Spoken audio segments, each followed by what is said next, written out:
to another episode of the Truth Podcast, where we rebuild lives by shifting people's mindsets to achieve life goals. My name is Rodney Roberts. Thank you for tuning in. I want to encourage you to like, comment, and subscribe. Also, make sure you share because I believe the things that will be talked about today will really be enlightening and change the lives of those who are listening. Today, I have as my guest Marquis Young. He's a native of Rochester, New York. He's now living in Texas. And I don't want to do too much far as an introduction. I want to kind of just allow you to introduce yourself and just kind of give people an idea of who you are and what you currently do. So Marquis Young from Rochester, New York, played football for 20 plus years. I'm only 29, but I played football basically majority of my life.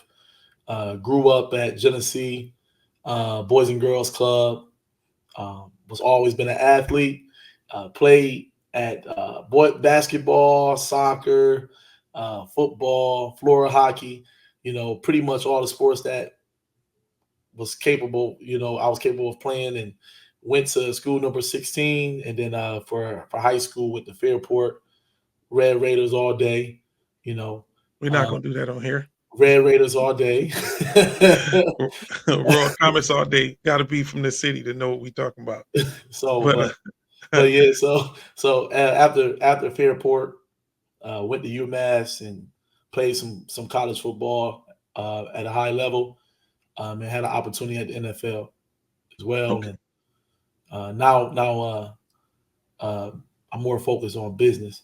Got a business mindset as well. So that's who I am, and I'm a family man. Been married for 3 years, but we've been together for 9. She's been my wife since the first day I met her. If you ask me, I really feel like I've been married for 9 years. But if I'm not mistaken, you told her she was going to marry too when you first met her, right? when I first met her, day one, I said you gonna be my wife and you gonna have my baby. She thought I was crazy. I'm You not would too if somebody you meet the first time say something like that. I'm not too crazy because it's 9 years later. It's true. So, and I got a son. He's my junior, MJ. So yeah, that's me. Okay, that's awesome. So, obviously I've known you for quite some time. And, you know, one of the things that I know about you is that you lost both your parents at a very young age. How did those experiences shape your perspective and drive you as a young man and as you grew up? When you don't have that guidance to tell you the do's and don'ts in life, you kind of have to fall on your own mistakes, and your mistakes become your lessons. Um, and that become a huge part of your journey. So losing both of my parents, definitely losing my mother was the most probably if I never lost my mother, I probably would never be in a position I'm at today. Um, I never really knew my father, never really knew my pops. He died in prison. So it kind of like shaped my mind um, shaped my mind to stay out of trouble, but at the same time get in trouble at the same time. Mhm. But more so, my focus was to make it out and make both of my parents proud of who I am. And I usually will learn the most about my character from my failures, and Okay. those was my biggest lessons. So, um, your mom died, if I'm not mistaken, when you were 10. Yes, sir. And you remember how old you were when you found out? Because I think your father had passed, but you didn't find out until later, right? Correct. So my father passed away when I was 10 as well. Um, One of my friends' fathers came home when we were both 13. I was always told that my father would come home when I'm 13. So Hmm. when I turned 15, me and my boy was sitting at his house and just chilling. His father came in, and his father was at the same prison where my father was, which was Attica. And I asked him, did he know my father? And I thought about it. I was like, oh, my father's supposed to be home. He probably been home for about 2 years now. We went, did the research, and found out that he died the same year my mother died, which was when I was 10 years old. So he was dead for 5 years before I found out about Before it. you even found, okay. Now you said this to me a long time ago, and you kind of alluded to it tonight, where you said you probably wouldn't be where you are now had your mother been alive. When you shared this with me, I think we were sitting in Cracker Barrel at Massachusetts. I came to one of your games, Mhm. And you said it to me, and I was kind of taken aback by it. But when you explained it, it really it really made so much sense, and I just thought your perspective was really amazing, for a young man who had experienced so many losses. But the way you looked at it, I just thought it was amazing. Do you kind of remember what you had told me at that time? Um, I remember that conversation. I definitely remember that conversation, and it's the truth. So it might not be verbatim, but it was just that my mother was just she had a different lifestyle, Hmm. than and because she was in that lifestyle, it kind of would have been inevitable for me to share that same lifestyle that she was into, or be around the same type of individuals that she was into. My mother was a great woman, don't get me wrong, but Hmm. it was still the type of people she attracted in her life. It would have been inevitable for me not to be one of those men, or type of guys, because they had an influence on her life. So if it wasn't for, my mother's passing away, I really don't think that I would have so much emotion behind motivating me to make it out. Yeah. A lot of my emotion came from my anger of being in that predicament that I was in, and not having a mother, not having a father, not having like that life coach, right? Because that's what parents are, they're life coaches. So not having her in my life, that was my biggest motivation. Okay. So you mentioned the Boys and Girls Club.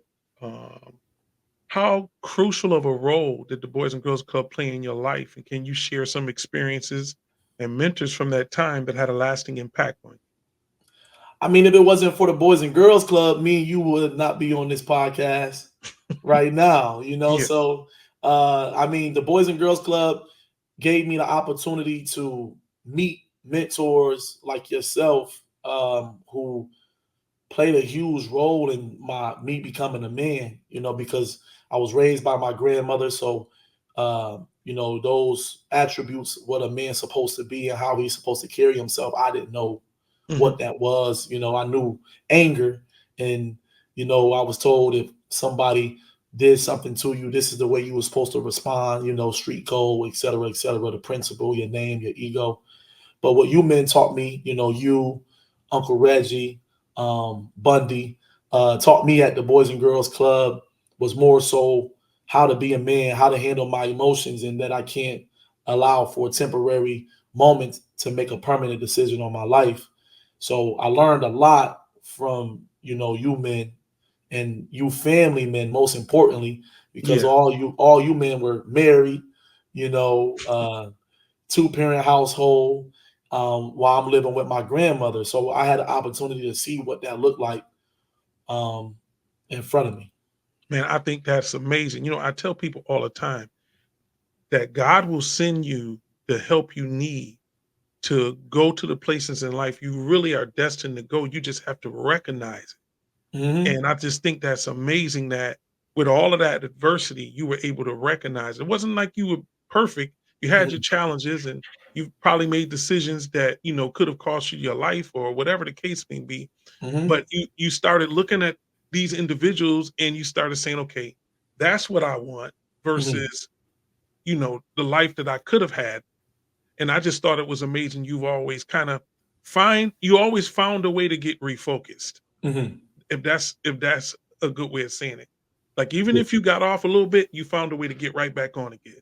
Yeah. And I'm so grateful that you were able to recognize the people that God sent to kind of push you along and push you into destiny. I just think Mhm. it's amazing. Thank you. Thank you. What I would mean, you what was I'm that? sorry, go ahead. Now, I mean, it's just like when you have a destination, because my biggest goal was always to make it out of Rochester alive. Mhm. It wasn't a lot of people think it was the NFL, but my biggest goal was to make it out of Rochester alive. Mm. So I I always thought about where I wanted to be, Mhm. and I knew I didn't want to be in jail. I didn't want to be dead. So I had to figure out a way to be a chameleon in my community. Uh, And people were dying, or young people were dying that you knew, you mhm. know, My whole around you. life, right? Mhm. My whole life, and that kind of that was also inevitable. When you coming from Rochester, it's a dark cloud on the city. Everybody always felt like it's a dark cloud on the city, And some people feel like if you make a better decision, then you can possibly, miss death or miss out on death. And that might be true, but that also might not be true, Yeah. you know. So you can be at the right place at the right time and the wrong place at the wrong time. So just coming from Rochester, man, I didn't want to pass away at an early age like some of my friends, and I didn't want to end up in the jail like some of my friends. So I just had to figure it out. I know that's right.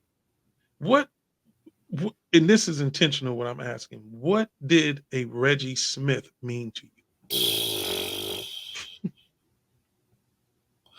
Man, you And trying now to get me to just cry just for on here, context, man. everybody here in Rochester that know the Boys and Girls Club know that Reggie Smith works there. Right. Okay. But those who may be listening from someplace else don't know. But what did a Reggie Smith mean to you at the Boys and Girls Club? Ah, man, you trying to get me to cry, man. So Reggie meant hope. Uh, Reggie meant hope. Reggie meant manhood.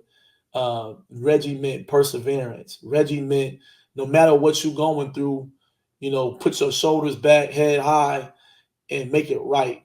Reggie was the first man to teach me that it's okay to cry. It's okay to express the way you feel without throwing a temper tantrum.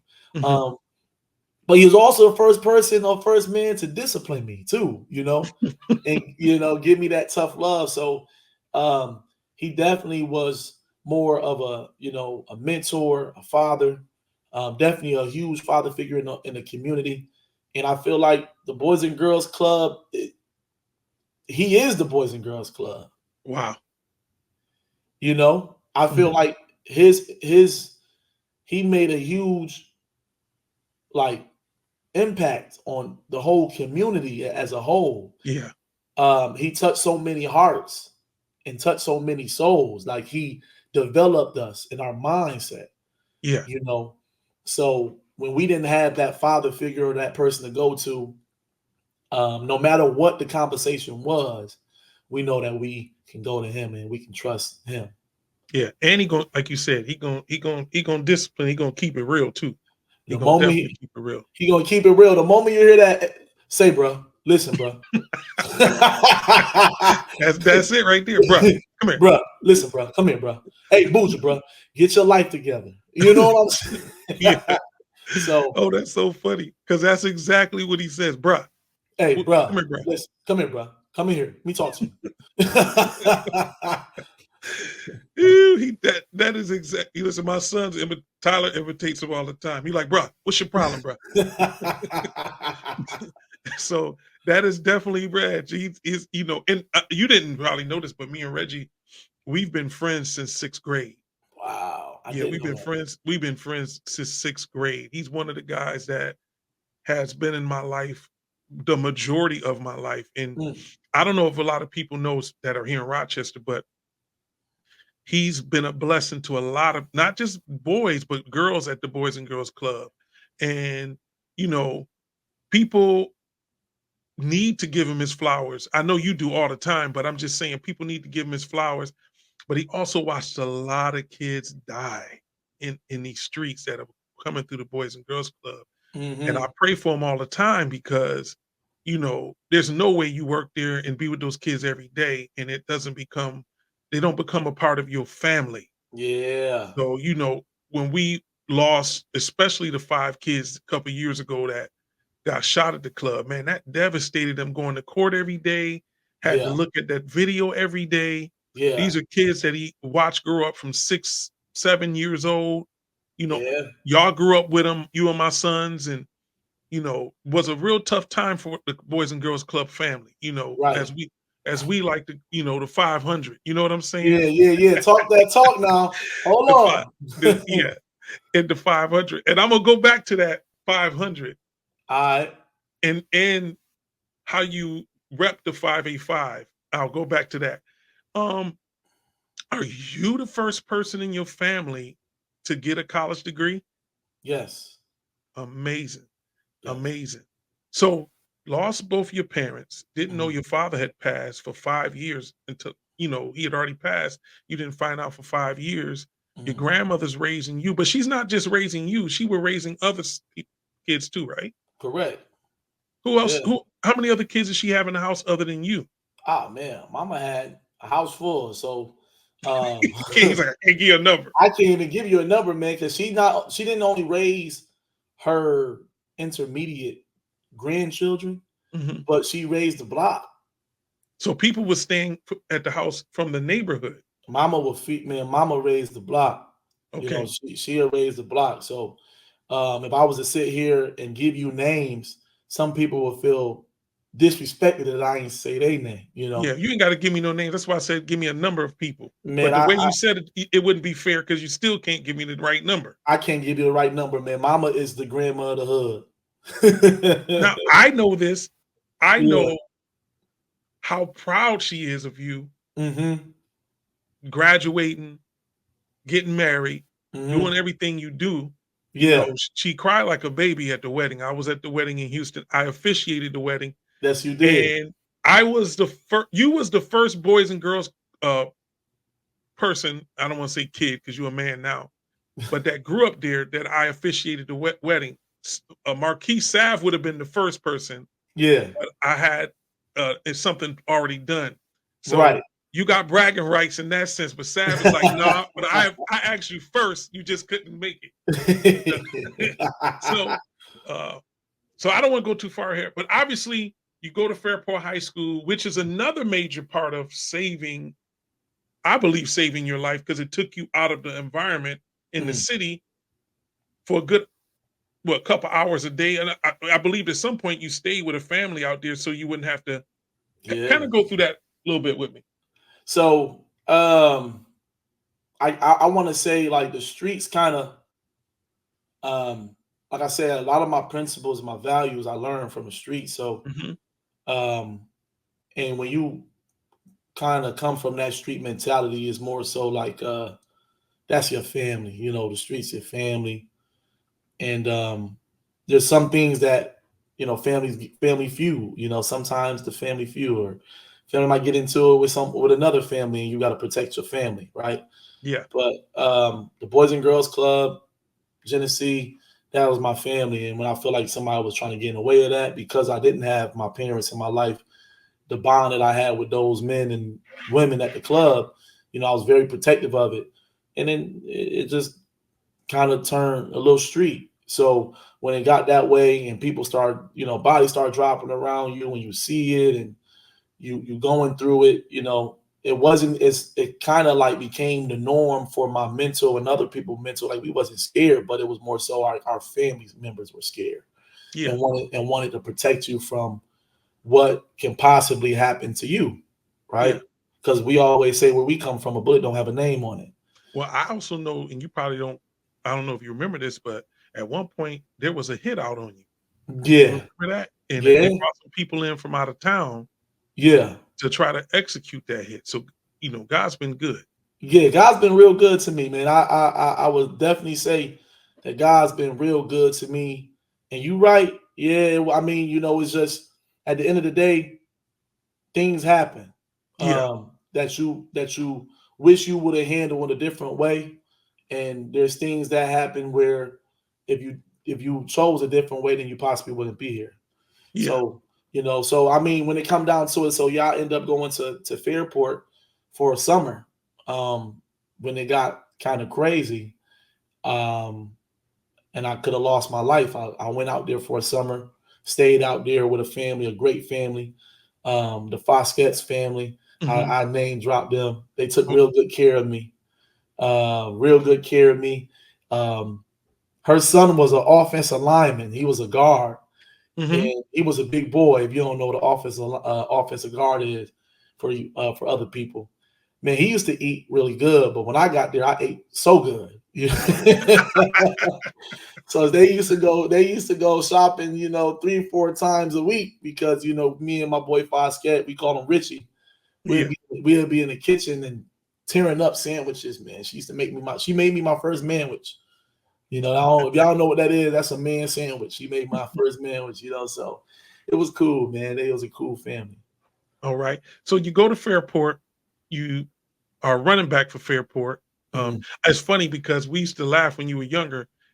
You probably remember this when you play basketball and you was so fast you didn't even understand your own speed. Like you would run past the basket and try to lay the basketball up from behind the basket. And it was like, yo, you got to slow down like the free throw line, bro.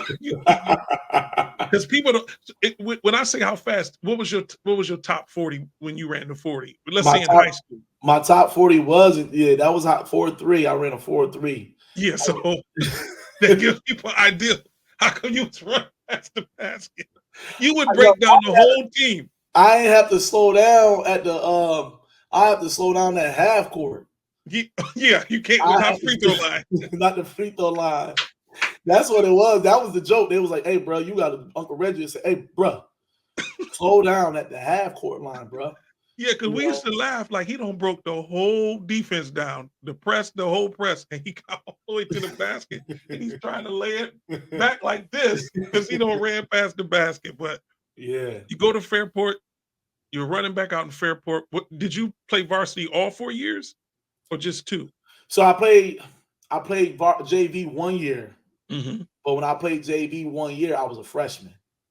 Okay. So technically, yes, I played varsity all 4 years.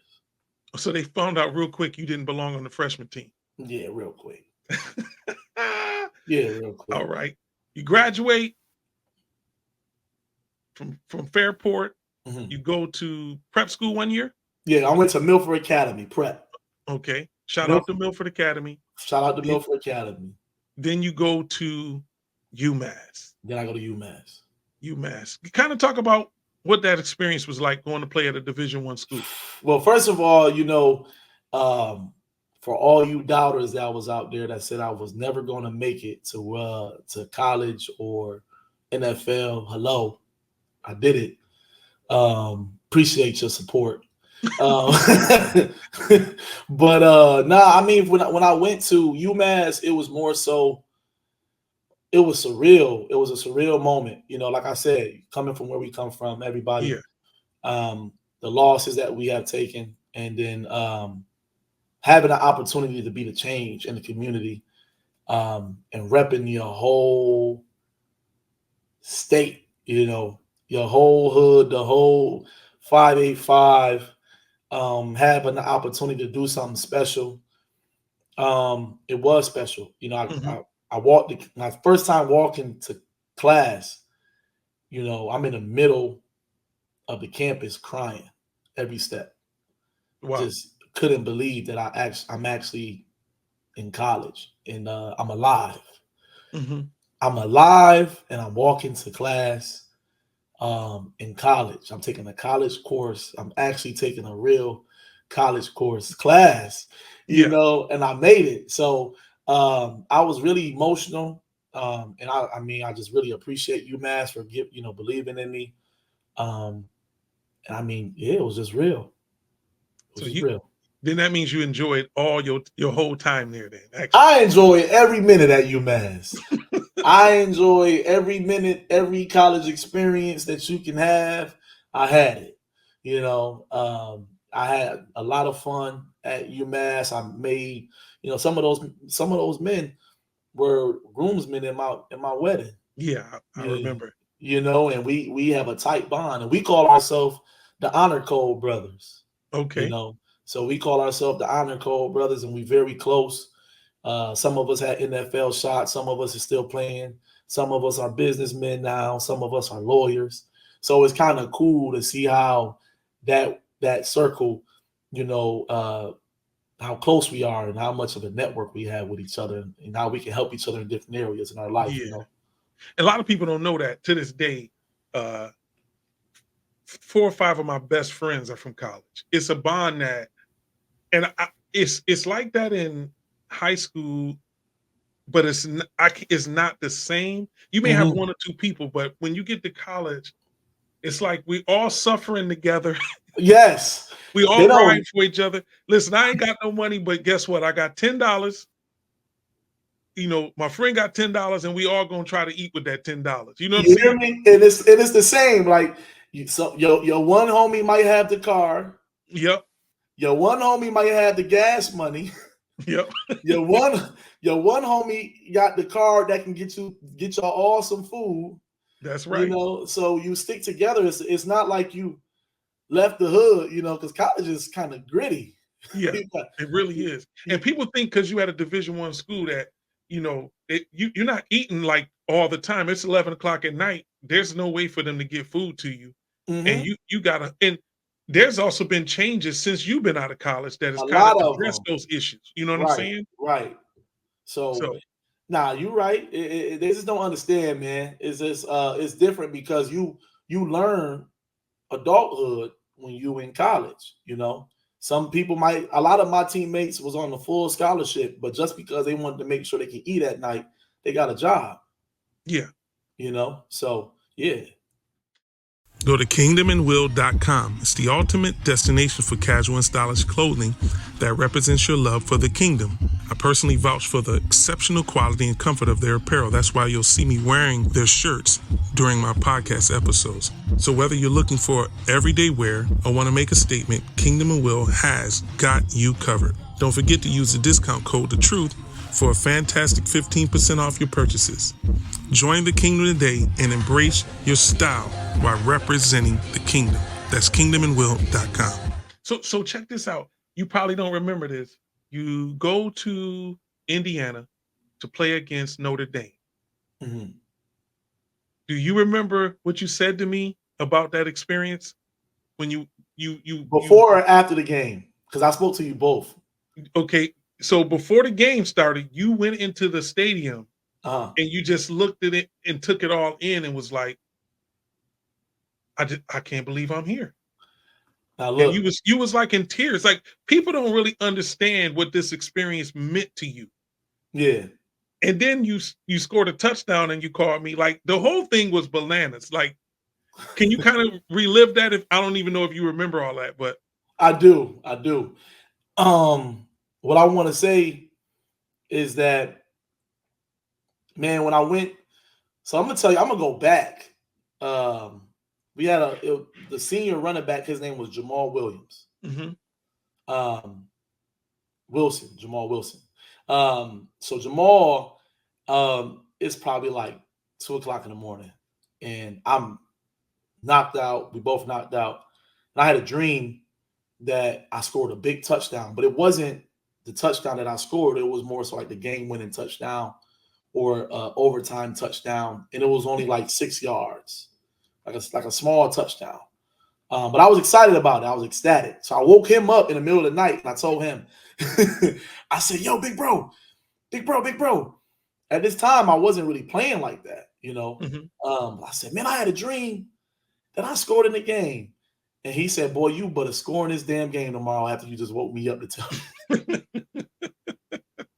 I know that's right. You gonna wake me So, so yeah. So when I went there, into the and I just, you think about your dream when I mean every time I step into a stadium, I thought about my dream, up? just Mhm. playing against these high level athletes. Me being one of the top athletes in the FBS, and I was just looking at the stadium, and I couldn't believe that I was actually at Notre Dame, man. Very, Um, very, very nostalgic. Th- One of the originators of college football, yes, history, the movie Rudy. I mean, everything. everything. Yeah. So, and not only that, knowing that it was going to be a national televised Mhm. game. And I'm nobody, no matter what I accomplished out of high school at Milford, the college, the stars that you get out of high school, none of that stuff matter because you start all over when Yeah. you get to college. You go back to being a nobody. So I realized that I'm nobody, and if I can make an impact here at this level, Yeah. I'm gonna be remembered. And I'm actually I made history that day. I made Explain. well, one, yes, I cried like a baby when I touched that field. And I went to my coach and I begged him to play. I said, "Coach, you have to put me in this game. You have to put me in on this game, Coach. You have to put me in." And he said, "So you gonna play?" So the history was I scored a 85 yarder touchdown before halftime, and they didn't expect for me to score. They really just put me in so I can get a few touches and waste the timeout. They didn't think that I was going to score. My Oh, coach. that part. Yeah, you never told me that part. Yeah, my coach told me after college. He told me that after college. He didn't want to discourage you. Yeah, he didn't want to discourage me. So they didn't expect for me to score. They just put me in there to waste out the time. But I scored this 85-yard touchdown against this defense that all supposed to be getting #1 draft picks, et cetera, et cetera. And they said when you watch the game that I was the only freshman in history that ever scored that large of a touchdown in Wow. that In that stadium. stadium. Okay. And and I'm at UMass, little UMass. No one respect our football, right?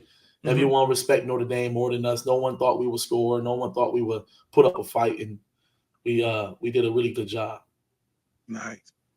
So how how did you meet the love of your life, Kaylee, during your journey during your journey at UMass, and how does she support you through your challenges, and what role did she play in your success? And if you don't remember everything I just asked, I'll just Nah, I state it got again. you. Do you want that? What story? You want the short version, or you want? I want you to speak from your heart, like uh how did you meet her during your college journey? How has she supported you through the challenges? Because you told me how much of a blessing she was to you in school, but people don't know, you know, and even Yeah. people from our hometown don't really know. They just know you married a lady and you ain't never come back. You come visit. You would come see me and Reg, and you was making your visits real short when you was here though. Just seeing the people that because you That got to be matters, careful where you roll. But go ahead. right? Now, excuse me for messing up the mic. Okay. But no. So, now let me get this. I'm gonna tell you. I'm gonna tell you exactly what it was. I don't want this to die on you. Okay. So,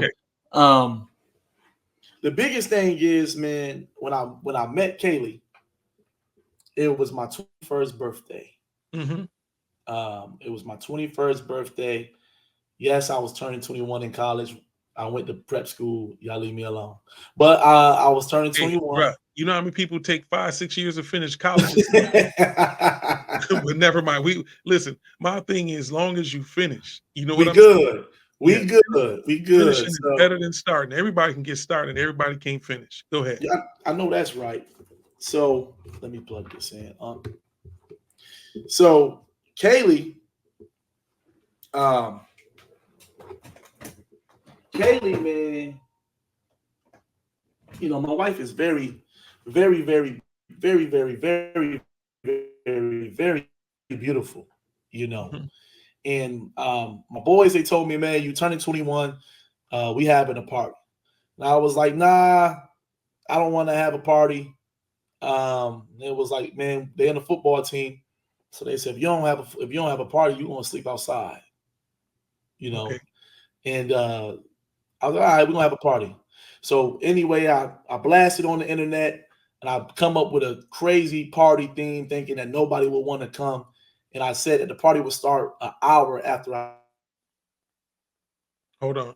posted it on social media, You said, oh, you posted the same day. which it was a The pajama internet party, end connection. up turning into a lingerie party. Can Hold on one you second. hear me? Hold on one second. Your internet is acting up. Okay. Okay. So you posted it and said the party was starting an hour. Party was starting an hour. Hmm. Okay, so I said the party was starting an hour. Send it. I said we blasted out. Said it was gonna be a pajama party, and it ended up being a lingerie party. Oh Um, Jesus! and yeah, it was crazy, but There's it a was big crazy. difference So between pajamas and lingerie. lingerie. So the girls came in lingerie, but my wife came very conservative, and she came in pajamas. Mhm. So all the girls had on lingerie, but she didn't. She had on pajamas. And she still was looking good, looking better than everybody who had on lingerie. Yeah. So, when she came in there, it was like slow jam. I'm talking about, like, you ever watch the movies and then you look at the girl that walk in and it's like in slow motion as she walks in? I swear. So my teammates, they going crazy when they see her because we all never saw her before on campus. Mhm. So I told them, like, yo, that's my girl. Didn't even know her name or nothing like that. Yeah. But I was speaking it into existence though. I was like, yo, that's my girl. Y'all chill. Don't talk to her. She's my girl. So although it make it around the football team, everybody, yo, that's Key's girl. That's Key's girl. Don't talk to her. That's Key's girl. So I'll introduce myself, wrap my arms around her and all of that. Told her, welcome to my party. She threw her shoulder up off of me. She was Like, thought get I off was a me. weird. Yeah, she thought I was a weirdo. And I was like, if you need anything, let me know. And long story short, um, we spoke, we talked, and from us speaking and talking that whole night, um, you know, she was just different. I mean, we danced, we spoke all night, but the police end up coming to the Mhm. house party, not knowing that you can get arrested for noise complaints, in college in Massachusetts. I thought you would get a warning. But they're like, hey man, it's time to shut down the party. So we shut the party down and they was like, come on, where? They was like, come on, you getting arrested. I shut the door in their face. I shut the door right in their face. We're not doing that. I'm not going nowhere. I'm not willingly going to jail. I'm Yeah. from Rochester, New York. I'm not willingly going to jail for a party. So I'm talking to them, trying to reason with them through the door. Hey, it's a party, etc. I didn't know the laws in Massachusetts, but she did. Turned out her friend was dad is a detective. Yeah. So she's going in on them and telling them, y'all supposed to give them a warning. I didn't give them a warning. There's no alcohol, open beverages. And she's like, sound like an attorney, you Yeah. know? And I'm like, I'm just co-signing with whatever she's saying. Like, yeah, y'all ain't give me a warning. I ain't say nothing. Oh, So long story short is they did break into my apartment, wow. arrested me, right? It wasn't a real arrest. It was, a campus arrest. But she told me, I'm gonna bail you out. I'm from Rochester, New York. From the hood. You telling me you gonna bail me out? I'm like, you ain't gonna bail me out. It was nice talking to you. If you want to talk to me, your friend got my number, but you probably don't want to talk to me because they arrested me. That's how I'm thinking. I'm like, this is the most beautiful girl I ever met in my life. Yeah. She don't want to talk to me. Don't you know, 15 minutes later, we made it down to the little police station. They took our little fingerprints or whatever. Mind you, it's campus jail. It's not real jail. Um, Well, but it's real jail till they get the real people to come pick you up. right, right. Thank God I didn't go through that. I know But that's right. she bailed me out. She bailed me out. She bailed my friends out, my roommates, Man. and ran up to me, kissed me like she knew me for her whole life. And that day, I told her, I said, "You gonna be my wife, and you gonna have my baby." And she looked at me, and she's like, "You crazy." But that's a testament to our relationship. She's been a huge role in me developing into a man and businessman and teaching me about like credit. Yeah. If it wasn't for her, I wouldn't have a perfect credit score. Yeah. Like she taught me about credit, like and you taught me about credit, both of you. So she taught me about credit, taught me how to love and how to treat a woman, and um, through her action. She's an action person. She's not a. Yeah. You can tell her all day with your words, but she want to see it. She want to see it in action. She So definitely has a big heart. yeah. So that's. I mean, I think that moment defines our relationship. It plays a huge test. Like I said, it plays a huge testament to our relationship because she's a fighter. She always fight for us and fight for what our goals and what she want to get accomplished. Hmm. Yeah. So Okay. love. So you graduate, Mhm. you get drafted. What round? So I ain't get drafted. But Okay. how? But they made it seem like I got drafted on the social media, They put 6th round, but it really I was a priority free agent. Okay, so you get picked up by the Colts, which Mm, which is a significant achievement. Like you right, said, there were people that were saying you wouldn't be able to do it. right. Um, can you kind of walk us through that experience and what it felt like to realize your dream of playing in the NFL? So I was pissed. I was so mad Hmm. because I ran for the Dope Walker Award 4 years in a row, Hmm. and the numbers like I was like it was a point in time that they did an article where Christian McCaffrey. There was 3 players in the F out of all college football Hmm. that rushed for 6.5 rushing yards or 6.3. 6.3 rushing yards the whole season. It was 3 players: Hmm. Christian McCaffrey, Ezekiel Elliott, and Marquis Young, myself, Hmm. was in that article, right? So everybody knew who they were because they went to bigger schools or whatever. But no one knew who I was because of UMass. So I'm thinking that was a great start to my career, letting them know what I have done. Of course, they got drafted the previous year before me, so I'm thinking like, okay, I'm gonna get drafted. All my college years, I averaged like 5.3 yards a carry. That's a Okay. lot, you know. That's a lot to rush. So I thought that I would get drafted with the numbers that I put up and how I was doing. But when I didn't get drafted, I was pissed when I went to the Colts. I played very angry, and let them know that they made a mistake, not drafting me.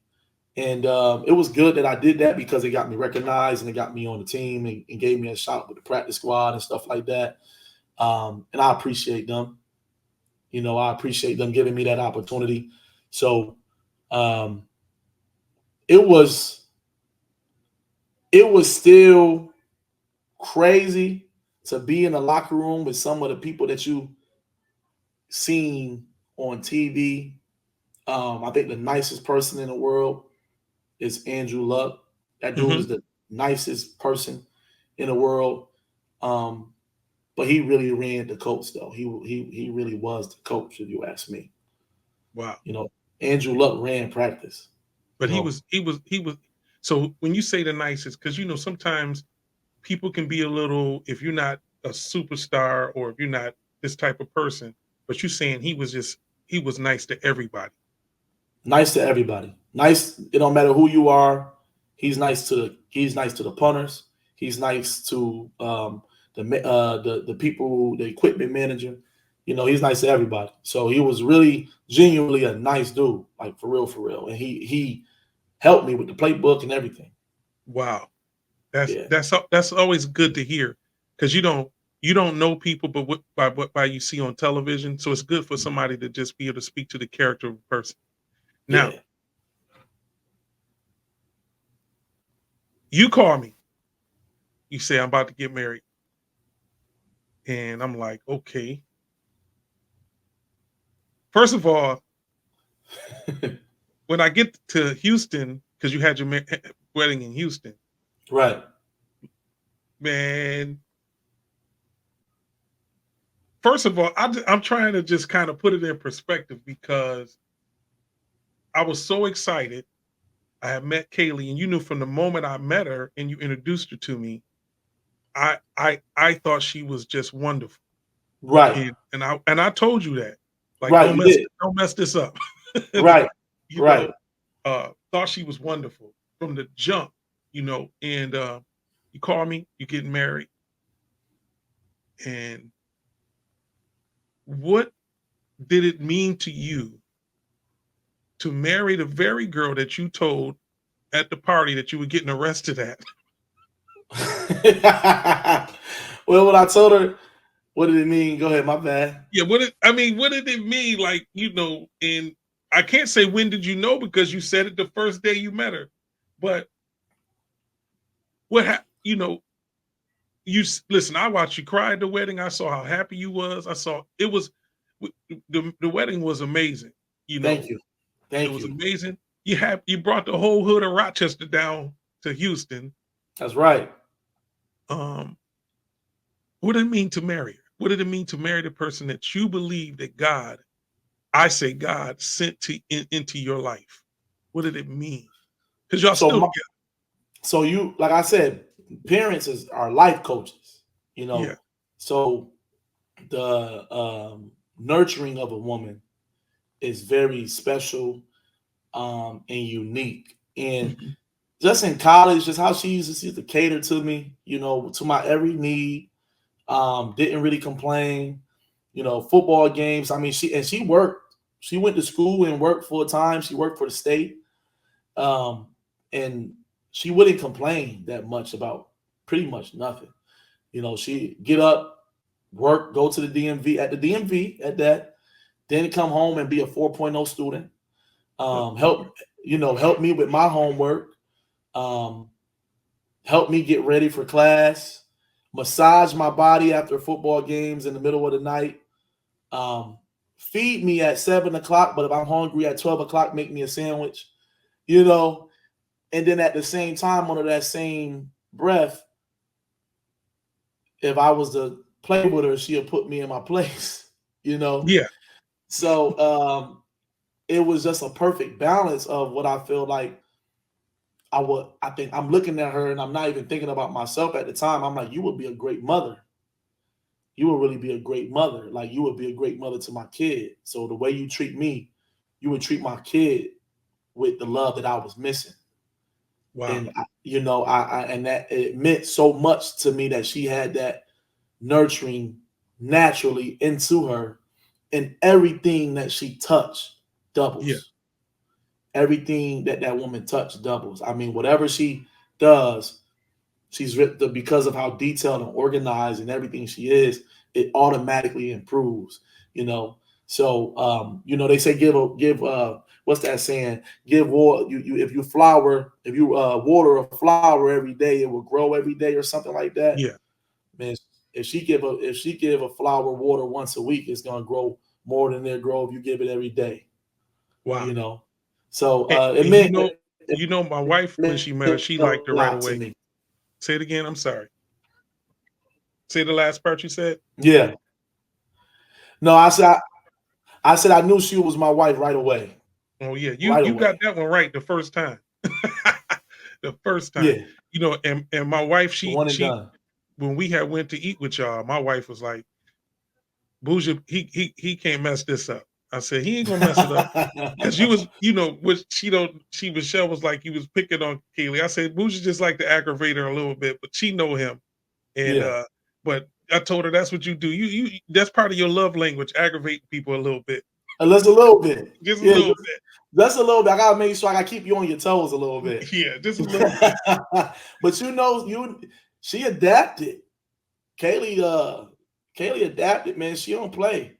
She Yeah, ain't the same. She ain't the same. She ain't gonna just let me mess with her. She gonna mess with me back. You know what I'm yeah, saying? yeah, So, but yeah. Auntie, she knew right away. She knew right yeah, away that Kaylee is a great woman. She is very loving, nurturing, and then I mean, in business, man, you gotta see her. She's a beast in business. Like she's a real deal beast in business. I mean, she's a force to be reckoned with. Like you can't play with her in business. She know her stuff.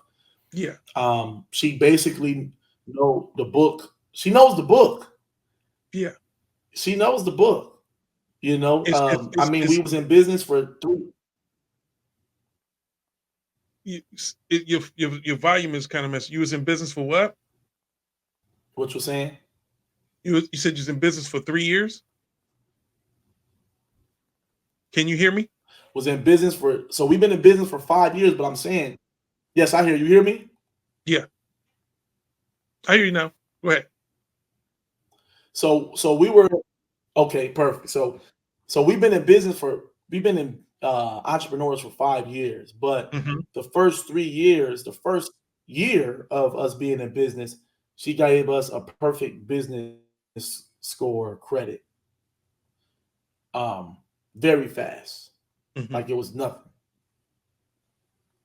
Well, the thing about it is, I remember talking to her about it, and she first of all she takes great notes, and she followed directions to the T. Did you hear me?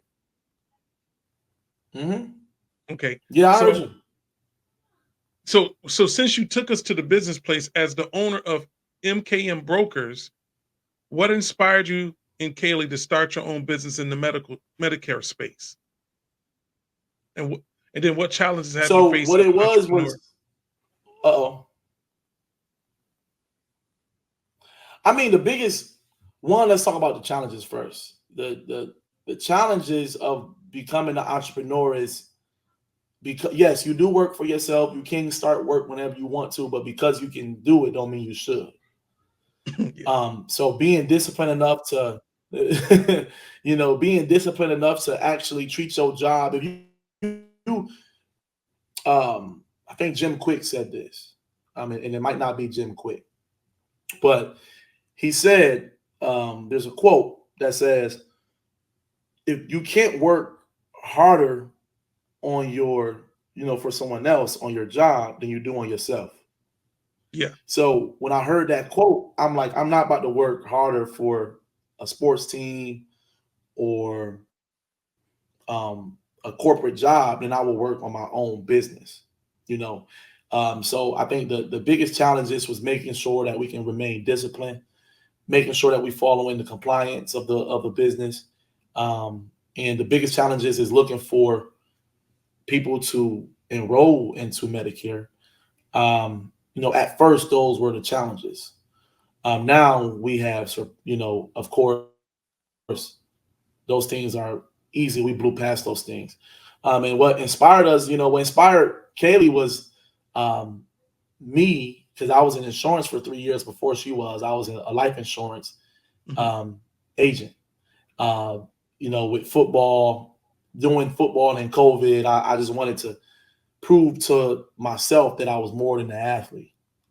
And then my grandmother had a heart attack in college, and a heart attack and a stroke, and she became very she loving and caring for Kaylee, and Kaylee just wanted to do something like that can help people, like my grandmother. Like my grandma mean a lot to her. So grandma Kaylee always says she don't have a grandmother because my grandma is her grandmother. You Mhm. know, so Nice. that was the inspiration on Medicare for us. Lovely. Lovely. Well, we're a few minutes over the time, and I want you to be to get back to your family. Um, can't wait to see you, your son, and your wife. Hopefully, y'all come here. Make sure you stop and see me. So I'll say this: you have a Yes, son sir. now. How has becoming a father changed your outlook on life, and what values do you hope to instill in your son? You have some great questions. Oh man, I'm so trying. my son, my son is um, the world to me. Hmm. Biblically, it says, like there's only like you like that name. And you know the Bible more better than me, so you probably gonna know exactly what I'm talking about. You Hmm. you you give one person that name, and they got their own journey, their own path to walk. So like there only can be one. Marquis is biblically it says that like, there's only one journey that this Marquis will go through, but it's going to be a different journey for that Marquis to go through because Hmm. his life is a different life, it's a different journey. So for me, like just the values that I wanted to instill in him is I at first when I became a father, I used to always say that I want to grow, I want to raise him into the man that I want to become. Right, that was my thing. But I also realized in order for me to raise him into the man that I want him to become, I have to be that man today. Hmm. So the kind of So not values, not just in word, but an example. an example. So Yeah. I want to instill in him work ethic. And I also want to instill in him that life isn't always fair. Hmm. You're not gonna always because you work hard don't mean you're gonna always get the reward, Hmm. right? I also want to instill in him perseverance. Hmm. Letting him know that in life you're going to have some challenges that are going to be bigger than you. And you have to learn how to go through them, chin up, chest out. Hmm. Uh, and the biggest thing is, becoming a father. I just want to make sure that he's a leader. He's a natural leader, and he's a man that is in tune with his emotions, where he's not only intelligent on a intellectual scale, but on the emotional scale as well. That he know that he can be very emotionally intelligent. And I think if he is emotionally intelligent, then naturally he will become very intelligent articulately. You I know, love it. so that's the things that I focus on being a father. I love it. I love it. I love it. I love it. I love it. I love it. I love it. I remember when you came here, you was a little baby, you came to the house and you sat with us and you know, you didn't know at the time, but my wife was going through some challenges. Yeah, You kind of knew because I came down to the wedding and I was telling you, you know, she was supposed to come, but she couldn't. She was going through some health challenges. right, She has so much fun ho- holding your son and watching you play. You know, you sitting on the floor playing with him, and we were just so godly proud of you because when you know where a person has come from, and just to see like their life go full circle, and now you're able to take what different people imparted in you, and like you said, him being the man that you want to be, because you're still evolving and you're still growing and you're still becoming. But right. who you are, in my eyes, is so wonderful right now. Thanks. And I just you know, I love you. I appreciate what God is doing in your life. I thank you for being a good family man. I thank you for loving your wife. I thank you for uh, being true to honoring, respecting, and being a man of character when it comes to being a husband, a father, and loving your wife. So before we leave, because it's almost an hour, we got about 4 minutes left, and then we're gonna try to get out of here if we can. I'm gonna ask you a very tough question All right, that I ask everybody as we get ready to end. all right. But before I ask the question, what would you say to people who come from where you came from? I'm gonna ask you these questions after you answer this. Who lost a parent, lost a father, a mother, grew up in some tough situations. What would you say to this person that's been through what you've been through to encourage them? What I would say to you is that um, hang in there. Understand that God don't make any mistakes. You know, your journey is your journey in life, and you have to walk that journey. Um, the pain of losing a parent will is not about getting over it or getting over a death. It's about making it manageable. And every day that you live your life, think about how proud or how um, if you're not making them proud, think about how your decisions will impact them if they were watching every move you make. You know how disappointed they would be if you get it wrong Hmm. versus having the chance, the choice to get it right. So I would really just say, um, hang in there. You know, it never gets easier. It just gets to the point where it's manageable. The pain gets manageable, where you can go through your life and go through your journey and make them proud. Live, don't live your whole life for them, but live your whole life knowing that whatever decisions you make and becoming in whatever field you choose, they're gonna be extremely proud of you because you finished. You ain't quit. So That's right. uh, You didn't quit. that That's that's right. my I love it. that's my biggest thing. I love it. I like how you ended with that you didn't quit. You know, Ecclesiastes 7:8 says, finishing is better than starting. And um, it's an amazing scripture because everybody can start, but everybody don't finish. Right. And you know, the race is not given to the swift nor the strong, but to those who endure to the end. Yes, sir. So you can't quit. You got to finish. Um, Here the question go. You ready? I'm ready. Give me the names of the five most influential people in your life and why. You. I Rodney appreciate Roberts is one. it. One is because, like I said, I had an opportunity to see you raise your children. I had an opportunity to see you raise other people's children. Hmm. But I had an opportunity to see you be a father, a husband, a businessman, a mentor in the community. Um, there's so many things that you are, and God just bless you with the gift of gab, where you can touch hearts from all. backgrounds of life. Uncle Reggie, Hmm. just being him, his natural aura is all you need. Just being around him, watching him be a family man, being a father, to the same way to the community. Yeah.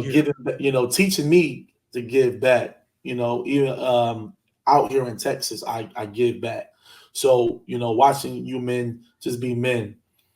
I have coaches. I have a coach named Coach DeMay from Fairport, Michael DeMay, Hmm. amazing guy. Always made sure that I was good. Always made sure that I was able to eat in college. Always made sure he came to check me out or check up on my mental health. Um, and not only this man is so special because in the urban suburban program, people don't know that when you come to uh, the suburbs, there's still people who are racist, and prejudiced. Oh, you ain't got to tell me, brother. Go Uh, ahead. so, um, Don't Coach want you there either.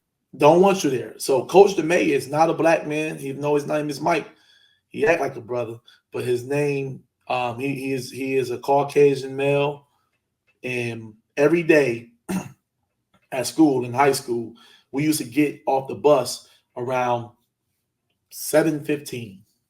He used to open up the gym just so we didn't have to deal with the shenanigans in the hallway. Yeah. But he just was a good dude, man. Not to just me, but to everybody. Okay. That's Real three. honorable type of man. That's three. Hmm. Um, man, the other two, man, it's hard for me to just list another two people, but I'm You gonna better just say, listen to two that won't be mad at you. That ain't gonna be mad at you. man, and then I got an uncle named Savoy. Hmm. He owns the liquor store on Thurston. Um, he's seen the street life that I was in. He's seen my future too. And he used to let me work up at his store. And he would pay me in the summer times or on my breaks. So he'll put some money in my pocket. He won't only just put like a couple dollars in my pocket, but he'll put a bankroll in my pocket Hmm. to keep me away from the streets. And he would let me hold his car to take girls on dates, stuff like Yeah. that. So he would take real good care of me. He's seen those things in me. And when I told him, I said, man, when I make it, I'm gonna cut you a check. He was like, I don't want nothing for you. I don't want nothing from you. I just want you to live your life. Yeah. You know what I'm saying? Um, and the fifth one, really number one, is God. That's the most important. Okay. Without God, I would have never ever been in the situation that Now your I'm in grandma now. gonna be watching this bougie. Come on now. We Now gonna you throw said she, Mama don't count, man. Mama don't count. she top of the charts. She top of the charts. She Okay. top of the charts. Mama don't count. I just want in case she see this, she know. Well, since you said that, I'm gonna put it this way: for people that don't know, man, my grandmother was the best gift that God had ever gave me, because my grandmother was not only my grandmother, but when it was time to be my grandmother, she was. When it was time to be my mother, she was. When Yeah. it was time to be my father, she was. My grandma Mhm. got a she for Father's Day. My grandmother got a gift, Yeah. And I because understand your point. She right. couldn't teach you how to be a man, but she was everything to you. She was everything to me. And I Yeah. mean, she gave me just enough love to live. When everyone else gave up on me, Ooh. when everyone else Bougie, stop. broke, Say that again. She gave you what? she gave me every, Enough love to live. Say enough that love. again. She gave me enough love to live, man. In every area of my life. Just so like when people wrote me off, and it was coaches from Pop Warner and people that was in the community that I looked at as mentors and stuff too. But when they told me like, yo, you're gonna be dead when you turn 17, or you're gonna die, or you're gonna go to prison. My grandmother was a person that would fight off those men, or not even not even just fight them off with verbally attacking them, but coming to fight them off through me, Yeah. and Speaking life come to you. speaking life to me. Hey son, don't listen to what that person said. You gonna make it. And my grandma always never, she said, She never let me quit anything because she said if you quit one thing, you're gonna be a quitter for the rest of your life. So it was nothing ever that my grandma ever allowed for me to quit. She always made me finish. And in college, a lot of people don't know that the first 3 games at UMass I didn't play as often or frequently. Yeah. Um, I think I had like 7 carries total, and I was ready to go. Man, I was getting off. I still had some different offers and stuff like that, and I just didn't understand why I wasn't playing. I said, Grandma, I want to go. I want to leave UMass. I want to leave. I want to go to a different school. And my grandma said, God would have never brought you here if he didn't want you to finish. Mm. And she said, in due time, son, in due time, this is the school for you. I can feel it. And my big brother Johnny, he said, I'm gonna go talk to the coach. She said, boy, shut the hell up. No, you're not. You gonna finish here. She said, in due time. And the next game we played against Notre Dame, and that my career started. Come on. Come on. so, Finish so what you start. finish what you Don't start. quit. Don't quit. Love it. Listen, and send me a picture because I thought I had it in my phone. You had the number 8 on. This was all intentional. Right. And every time you scored a touchdown with the number 8 on, in the middle, you threw 585. 585. You was Every repping the time. rock every Every single time time. by throwing up the area code. Every time. So people from Rochester don't know how much you love where you came from. Just because you're not living here, don't mean you love it. Because this city made you Who I am. who you, come on, man. And So people that's be the thing, man. They gotta um there is a saying, never to forget where you come from, never forget where you Mhm, came from. That's mhm.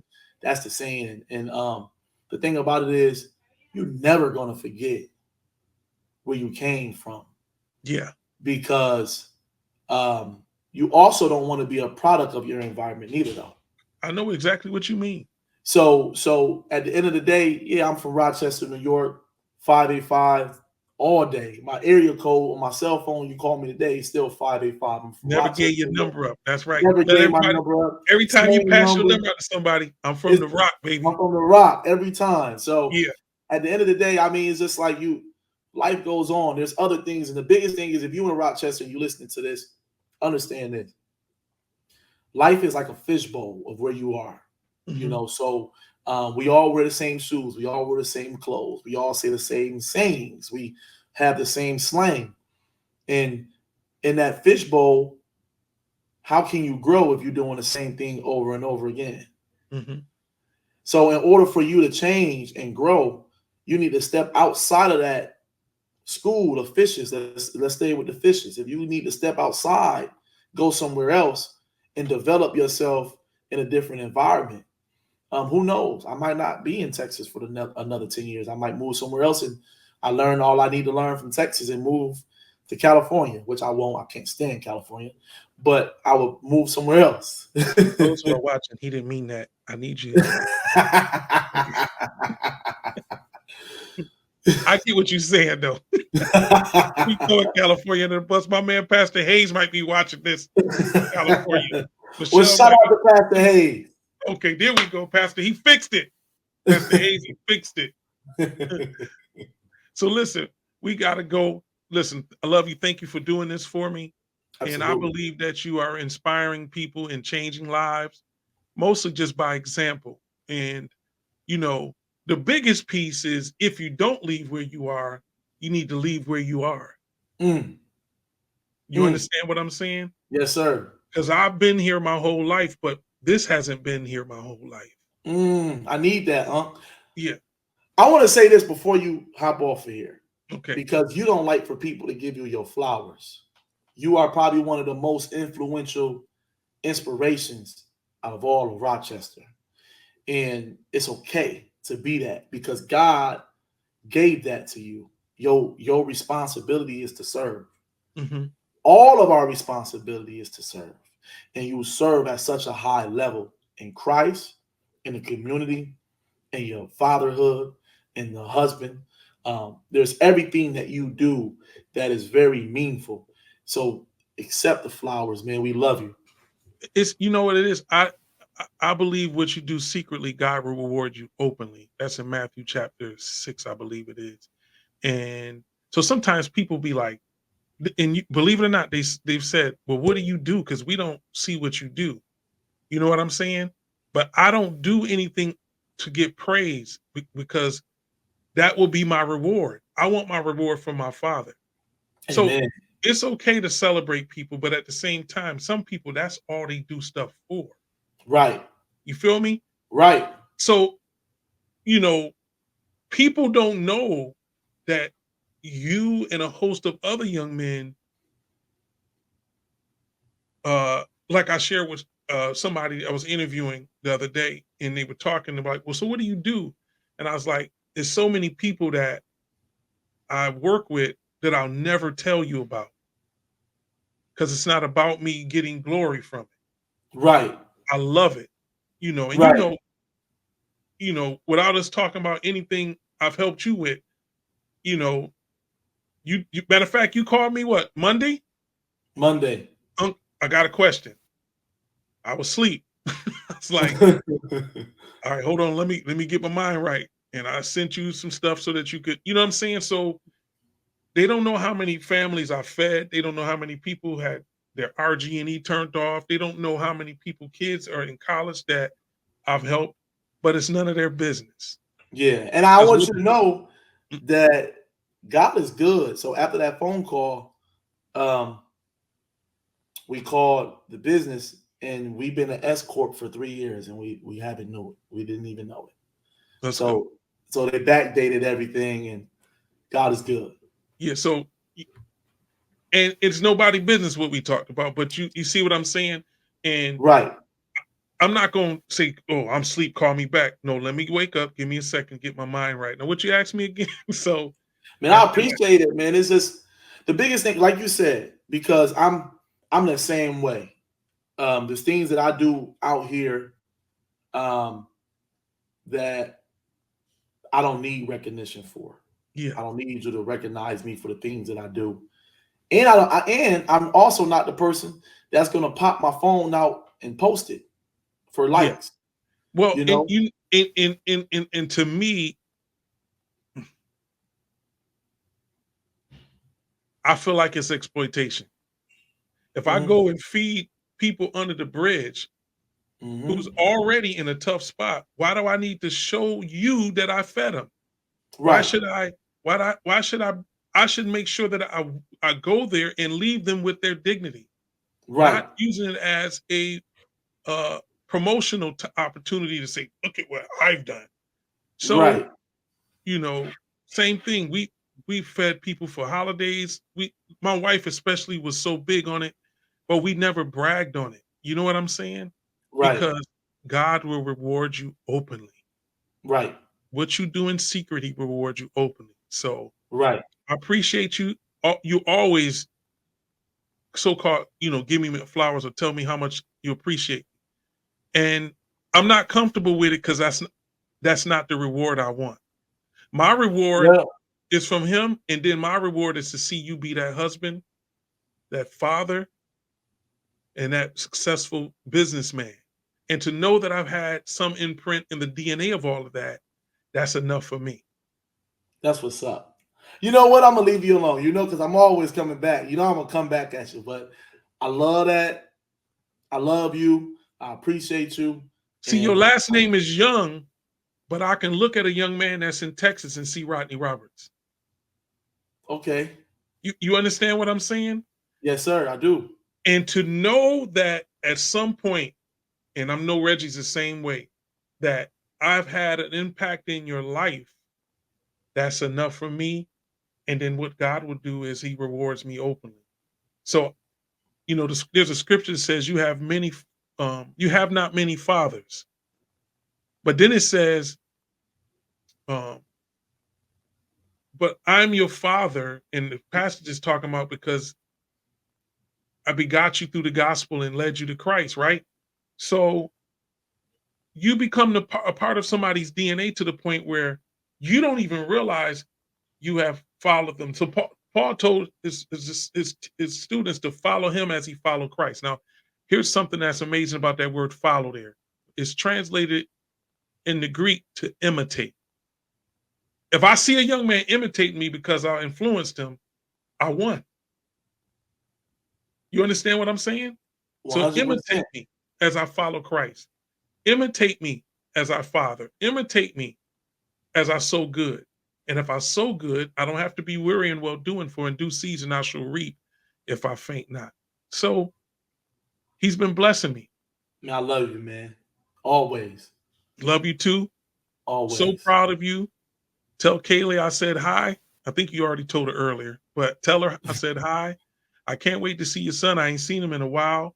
So if you don't come here, I'm gonna have to come to Texas because we got to make sure we see each other. And So I have him bust in his room and say something to you. You should see him. He's so adorable, man. He look go like ahead. a little Tell him person. he can't be up this time of night. He might not be. MJ. I'm surprised he MJ. didn't bust in the room. He must have said, "Don't do it." Yeah, I told him not to before. Kaylee. Where's MJ, baby? Where's MJ? Bring him in here, please. Uncle Rodney wants to see him.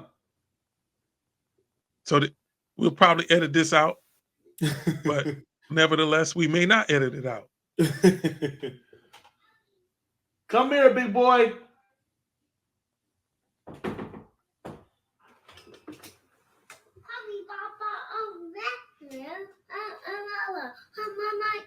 You helping mama eat? Yeah. Oh my goodness. Look how big he done got. Yeah. Hey man. Hi MJ. Oh man.